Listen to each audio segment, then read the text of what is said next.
I want to tell you about a plan you can follow which takes only a little time each day, 5 days a week, and which brings results out of all proportion to the time spent. For a moment, consider the things your mind has brought you. Everything you have, your work, your relationship with your family and others, your philosophy of life, all come to you as a result of using your mind. Now consider the estimate made by experts. You have probably been operating on less than 10% of your mental capacities, much less.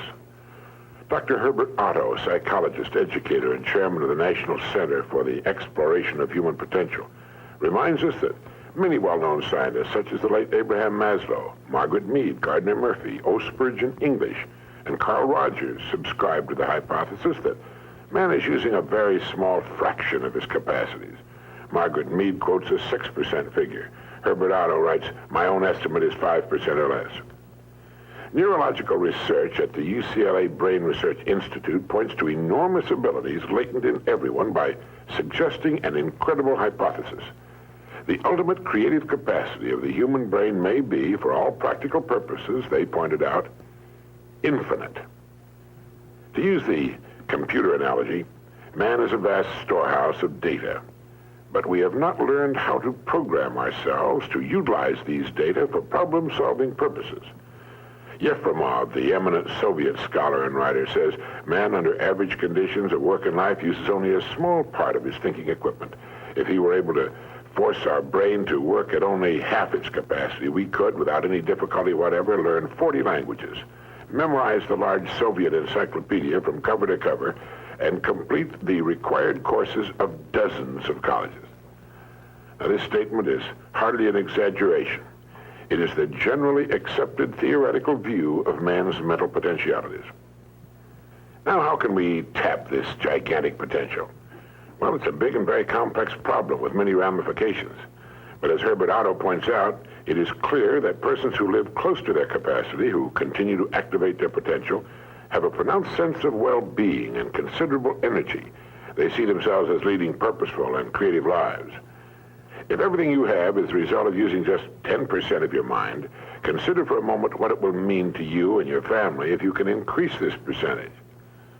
Now, none of us, as a rule, has the slightest notion of the real capabilities of his mind. But believe me when I say that your mind can be compared to an undiscovered gold mine. And it makes no difference whether you're 17 or 70.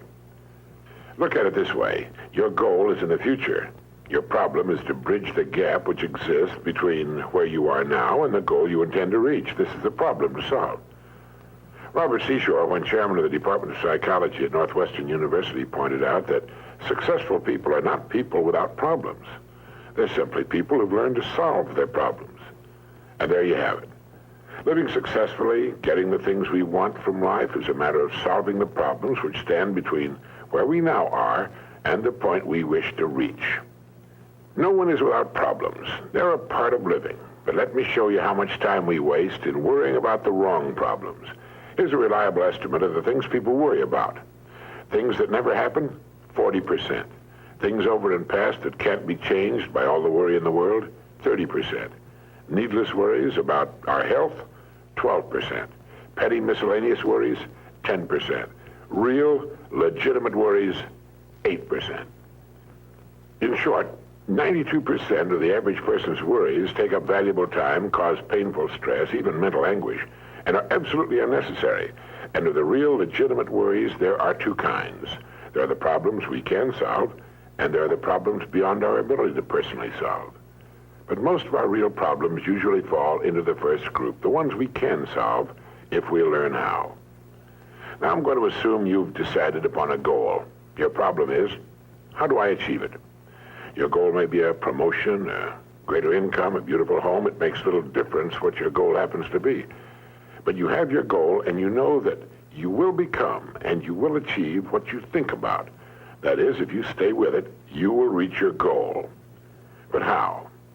Well, it's right here that your mind comes into play. What is your mind? No one knows for sure.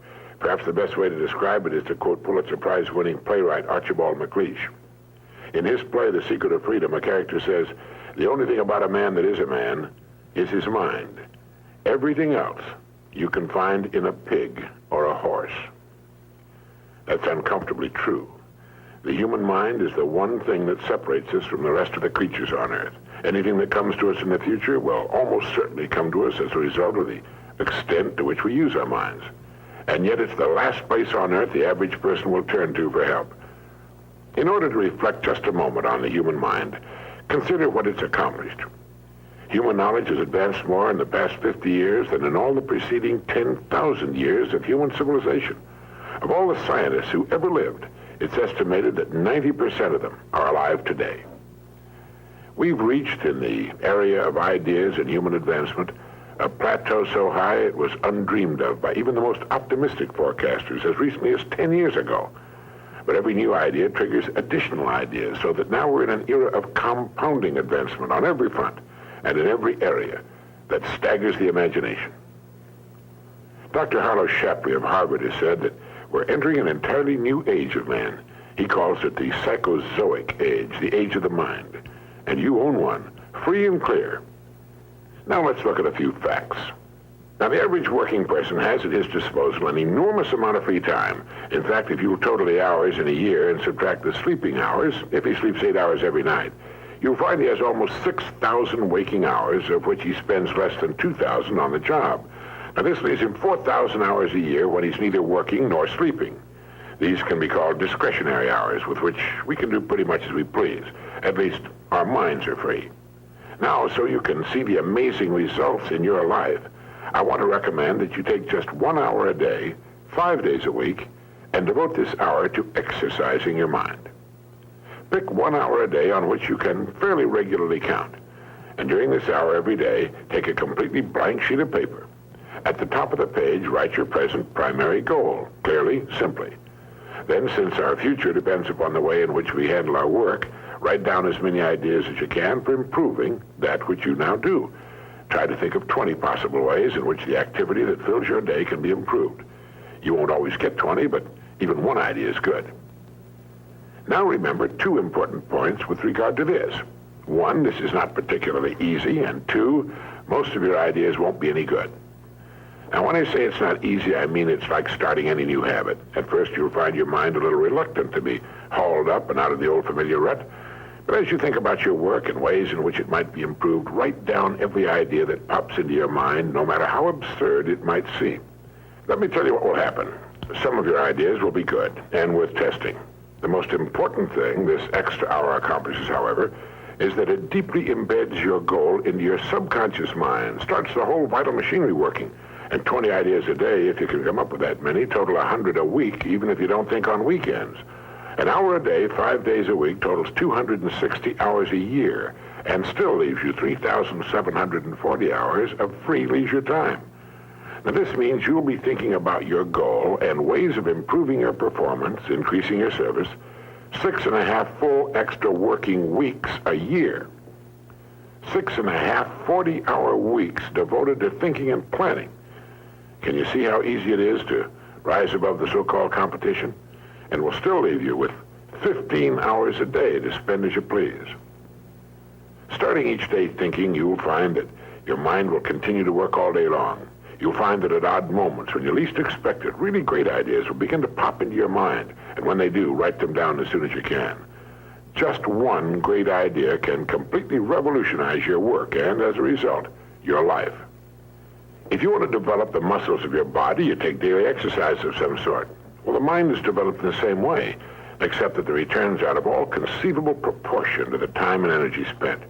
I've used this system for years, and it's given me some of the most gratifying and rewarding experiences of my life. And it costs only 5 hours a week. 5 hours out of 168. Is it worth it? It's like spending 5 hours a week digging in a solid vein of pure gold, because your mind is all of that and much more. Each time you write your goal at the top of the sheet of paper, don't worry or become concerned about it. Think of it as only waiting to be reached, a problem only waiting to be solved. Face it with faith and bend all the great powers of your mind toward solving it. And believe me, solve it, you will. Now let's briefly recap. This week, start spending 1 hour each day getting as many ideas as you can. Try for 20 a day on ways to improve what you're now doing. Remember, the achievement of your goal very likely depends upon it, as does your whole future. 2, If everything you now have is the result of using, say, 5 to 10% of your mental abilities, you can imagine what life will be like if you can increase this figure to 20% or more. 3, successful people are not people without problems. They're simply people who've learned to solve their problems. 4, don't waste time and energy worrying about needless things. 40% of them will never happen, 30% have already happened and can't be changed, 12% are needless worries about our health, 10% are petty miscellaneous worries, and only 8% are real. Try to separate the real from the unnecessary and solve those which are within your ability to solve. Last of all, the only thing in the world that can take you to your goals in life is your mind, its effective use, and following through on the good ideas it supplies you. Each of us has a tendency to underestimate his or her own abilities. We should realize that we have deep within ourselves a reservoir of great ability, even genius, that can be tapped if we'll just dig deep enough. It's the miracle of your mind.